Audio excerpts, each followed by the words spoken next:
Yo, I ain't heard from you in a minute. Yeah, I do. Fuck is going on though? So tell them niggas to bring the smoke. We'll come lay them the fuck out. Simple. And come on, we family for life. Send me the details, and I'll be there. I'm on my way. Power fans, welcome back. We are back with another video. In this video, the topic is Power Legacy.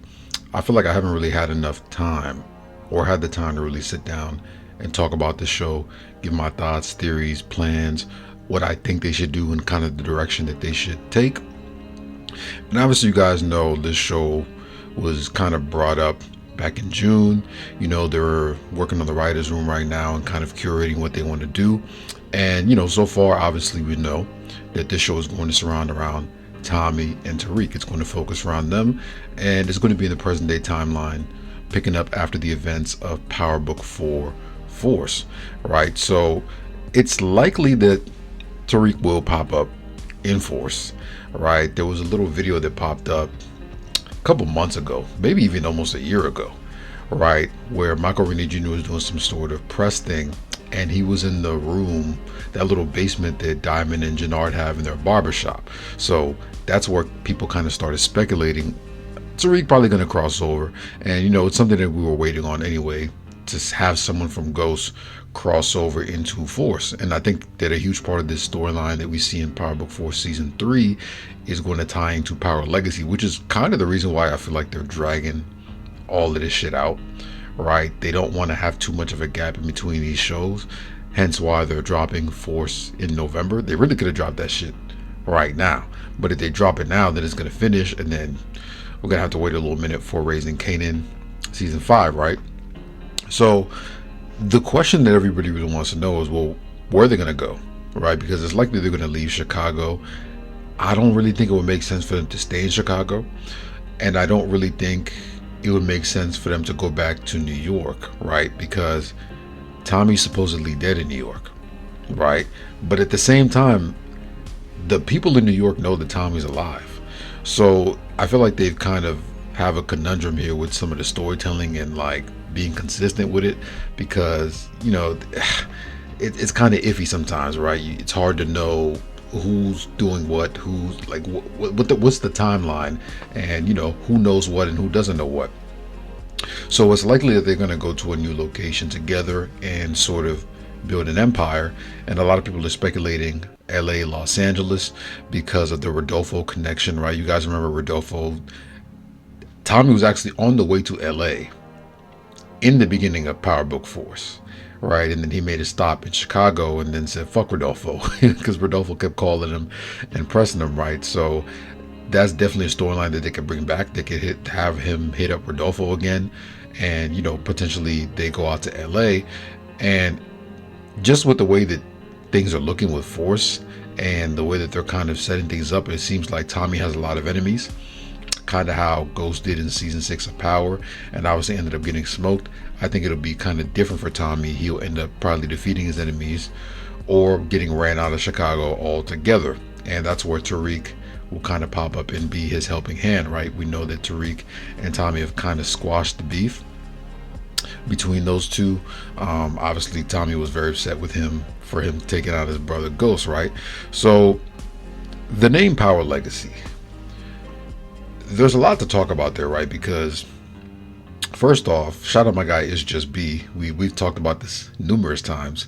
He was the one who kind of came up with the concept name of Power Legacy a while back ago, right? And when there was kind of talks about the Tommy and Tariq show, he kind of came up with the name Power Legacy. And I don't know if Stars heard about it. They must have picked it up and ran with it and branded it themselves and said this is what they're going to do moving forward, which is pretty funny because it kind of just tells you that they're watching, they're paying attention, they know what us creators are talking about, they know what we want, and they know what we're seeking out, right? They know the conversations that we're having. So with that being said, Power Legacy could mean so many different things. It could mean Ghost Legacy. Honestly, I think that's the best way to tie it into Ghost, because you have two of the people who are most important in Ghost Legacy, Tommy and Tariq, the two people that he really loved most outside of Angela and the kids and everything like that.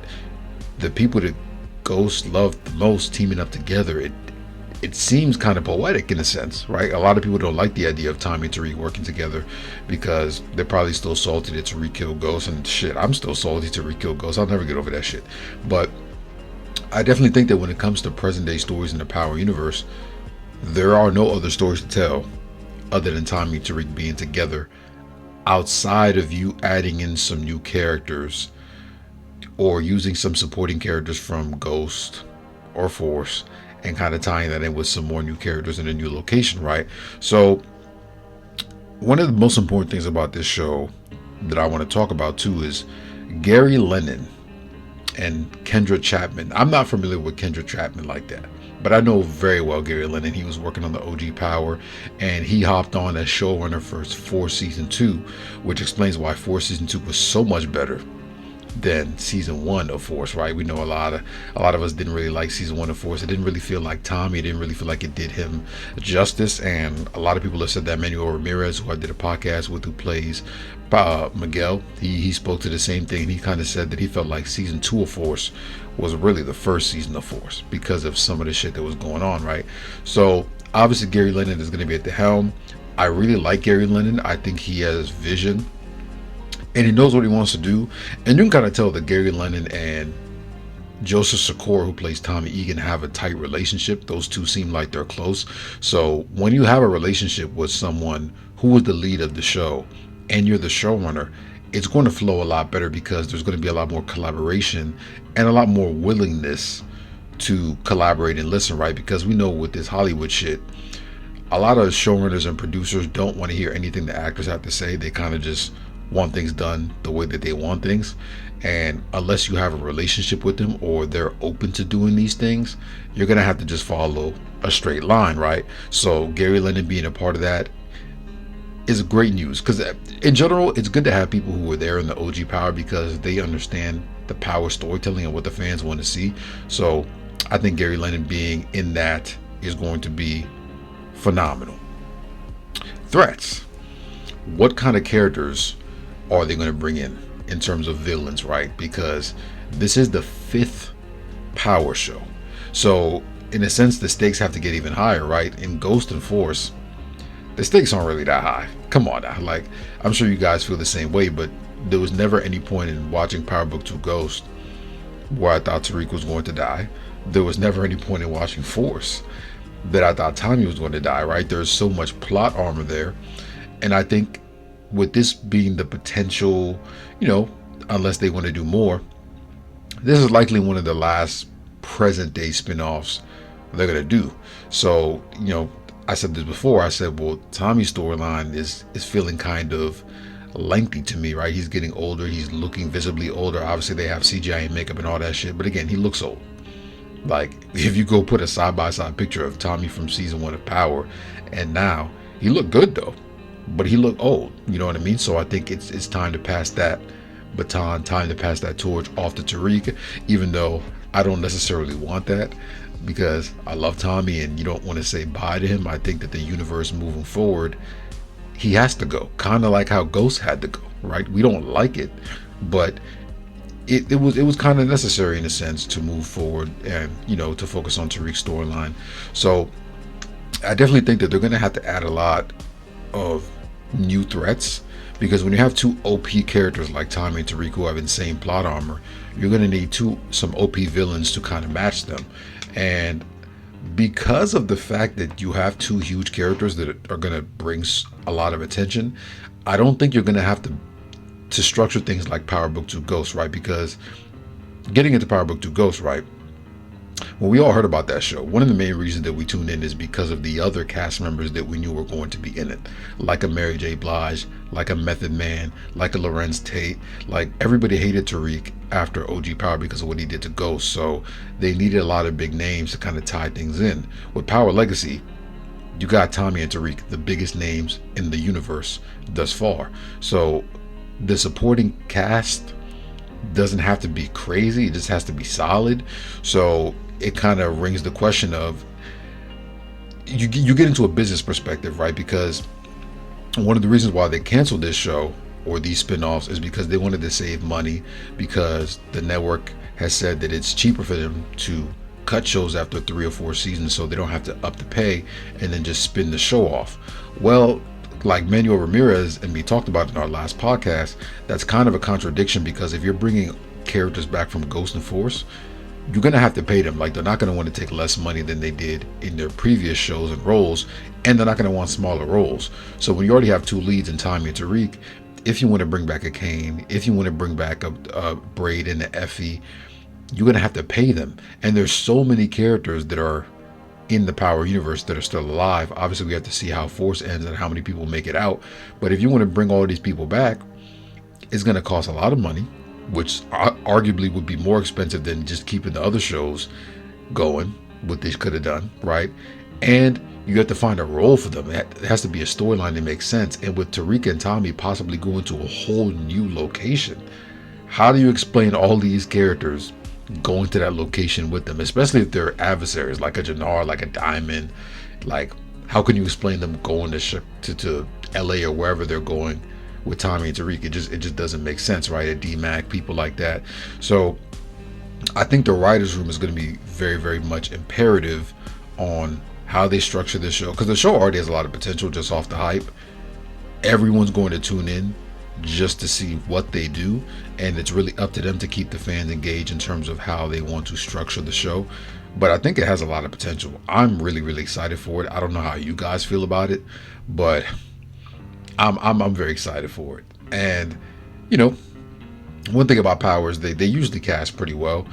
I just want some returning characters, right? I want to see Kane come back, right? We know he's on the run.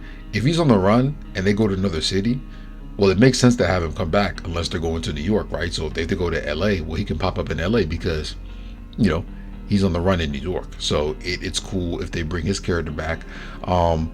Obviously, Effie and Braden, I feel like you kind of have to bring them back because they are working under Tariq and they're within his organization. So if you kind of scrap their characters, it's kind of going to be weird. I mean, you don't need them, but it makes a lot more sense to have them, if that makes sense.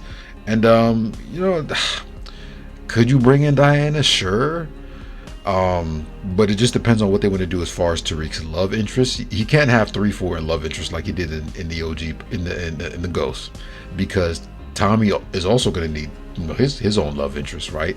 So like I said, it goes back to what I said about the amount of characters that are in this universe that they're going to have to try to tie in, and they're going to be in smaller, less significant roles, right? So let's try to dive a little deeper here, because the AI, right? They're saying the show may also tease the possibility of Ghost's return.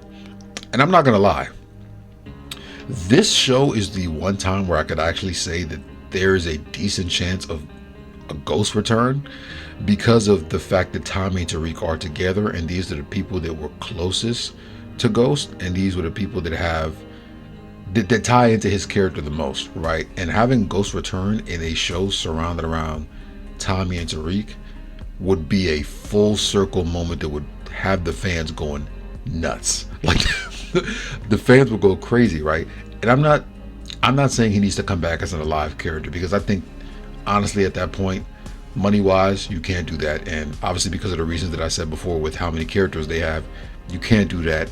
If he did come back, it would need to be temporary. You know what I'm saying? I kind of said this in one of my previous videos I did, like maybe a couple months ago, where I talked about how Ghost could return in Power Legacy, and I kind of specified how if they were to bring him back, just bring him back as a ghost. Have him pop up in Tommy and Tariq's dreams, or have them have like a hallucination together, or like they both see Ghost, or they're both having like a life or death moment against the enemy, and Ghost pops up and like says something, you know what I mean, and they have a conversation with him. There are so many ways. Like, come on, y'all know better than me. If they want to make it happen, it can happen. Us as fans, we're so delusional when it comes to Ghost and some of these other characters that we don't give a fuck what format it happens in. Just make the dude, make bro come back. You know what I mean? Make bro come back. And Omari too, he's looking a little old as well. I definitely think if he grows the beard back out, and you know, they touch a makeup, touch a CGI, they can make him look relatively young. He hasn't aged too much. I don't think he's aged as much as Tommy has, visibly, but you can definitely make that happen. And I just hope that in this show they use it to set up the foundation for possibly new characters that could be the focal point of the shows moving forward. Tariq is very, very young. Like he can play this character for another 10 years. I think Michael Rennie Jr. is 25. I think he's the same age as me. I think when Joseph Secor and Omar Hardwick, when they got on Power, they were like late 30s, early 40s. I think Joseph Secor was around 37, and Omari was around like early 40s. So they were, you know what I'm saying, and they look good for their ages. So I mean, depending on how long they want to drag Tariq's storyline out, he can deadass play this role for another 10 years, and he looks young too. Like Michael Rennie Jr. looks very young. He doesn't look like a 25-year-old. So they can definitely drag his storyline out, and I'm very excited to see what they do with his character. And I'm curious if they tie in Chinedu. If you guys remember that character, Noma's brother, who Tariq is now working for at the end of Power Book 2 Ghosts, and he's kind of running that network in Nigeria or whatever. I think that is one of the characters that they should tie in, right? And they could easily make him a villain.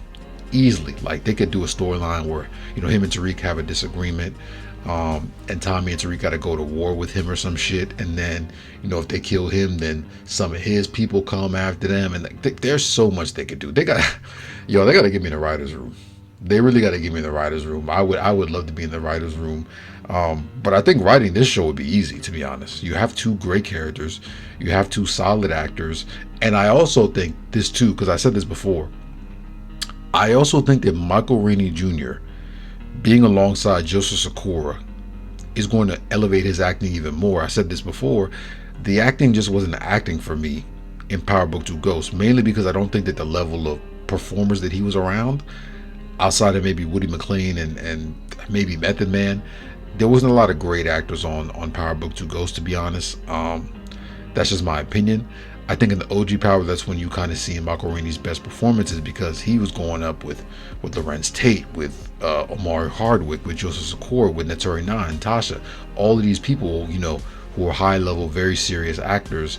I think now putting him in a show alongside Tommy, that is a easy way to elevate his performances, and you can actually grow Tariq's character, right? You actually have a legit way to boost up Tariq's character development, to make up for the lack of development that he had in Ghost. Because Tariq at the end of Ghost is the same character, same everything, outside of he's more successful now because Kane dropped Noma and he dropped into the power vacuum because of that, right? So I think now with Tommy and Tariq linking up together, this is an easy way to boost up Tariq's character development. This is an easy way to, you know, maybe help Tariq finally actually grieve, right? Because I feel like we never really saw Tariq grieve Ghost's death in the Power Book 2 Ghost. I know that he hated his dad and things of that nature, but if you even go watch the episode where he killed Ghost, he started crying right after. You could tell there was instant regret, like, oh shit, what the fuck am I doing? And I feel like in Power Book 2 Ghost, had they focused more on like the aftermath and the effects of killing his father more, the show would have been way better, and it would have allowed Tariq's character to develop. But even though they missed the mark with that, they have an even better opportunity now to do that with Power Legacy, because he's with Tommy, and Tommy knew Ghost better than anybody. So this is one of those situations where he could really be like, yo, this is what me and your dad went through. This is why your dad was doing this. This is why he was doing that. This is the situations that we went through. And, you know, maybe they can tie that into Power Legacy as well. They can kind of give us some stories of, you know, Tommy and Ghost's upbringing. And Tommy, because Tommy can essentially just make Tariq understand his dad wasn't as bad as he thought he was. He was bad, but he definitely loved his son and loved his kids. And, you know, he wanted the best for him. And I think that Tommy can help Tariq understand that. And then maybe you can have some of Tariq actually grieving, because I think they can still make it work, because sometimes we go through stuff in life and we don't grieve for months, weeks, years, until one day it just hits us and we understand the severity of the situation that we went through. So I definitely think Tommy can play a huge role in this, and I'm excited to see what else they do with it. I'm trying to do more videos like this. Obviously, we got a new setup, new webcam, as you guys see. We had to get the quality up, because I'm trying to get some more podcasts rolling. And anyone who's watching this, who's a content creator, who's into power, any TV shows, hit me up in the comments, hit me up in the DMs. I really want to just expand the content as far as ever thought imaginable, and I want to have other creators and have these type of conversations and deeper conversations on this show. And make sure you guys follow me on all platforms at Mr. Power Universe, on the gram, on TikTok, on Instagram. And I am doing full video reactions to power episodes and other shows. Unfortunately, I can't post the full episode reactions on here because TikTok will flag me for copywriting. So I'm trying to find a workaround to like shorten it up into like 10, 15, 20-minute videos so I don't get flagged. But if you guys want to see the full episode reactions, if you guys want to see my videos just uploaded faster, days, weeks in advance, please join the Patreon, support your boy. It's $5 a month at the lowest tier, then 10, then 15, and you get all these different benefits. You can join the Discord and all of these things, so it'll definitely help in supporting me as my journey of being a content creator and trying to do this full time. So make sure you guys like, comment, share, subscribe, and I'll catch you guys on the next one. Also, before I go, hit me in the comments and tell me what videos you want me to talk about. Like, give me topics so I can tie it in, because it'll give me more content to do, and it'll make things more intriguing when I know what you guys want to hear from me and what you guys want from me in terms of content. And yeah, that's it. I'll catch you guys on the next one. Peace.